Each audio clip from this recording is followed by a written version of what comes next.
Еще не так давно почти половина жителей России могла принимать не больше 3-4 телеканалов аналогового вещания. При этом возможности развития такого телевидения были исчерпаны по причине высоких затрат на его содержание и модернизацию. В 2009-м в России задумались о переходе на цифровой сигнал. Его отличие не только в хорошем качестве, но и в количестве ретранслируемых каналов. Их сразу 10 на одной частоте.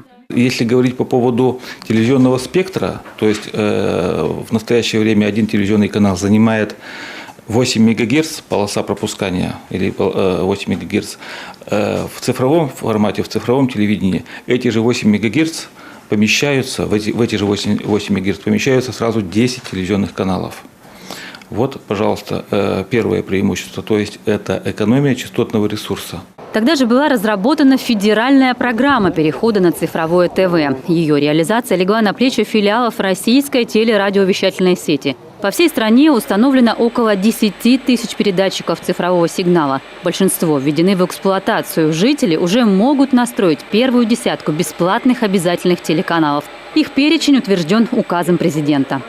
В рамках данной целевой программы на текущий момент в Республике Коми построено 85 объектов цифрового вещания. На данный момент в Республике Коми осуществляется вещание первого мультиплекса, а это означает, что это 10 телевизионных программ.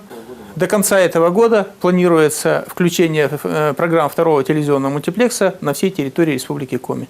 Филиал российской телерадиовещательной сети в Коми открыл для жителей региона консультационный центр, специалисты которого расскажут, как правильно выбрать, подключить и настроить оборудование для приема цифрового эфирного телевидения. Для просмотра цифрового телевидения вам необходима дециметровая антенна.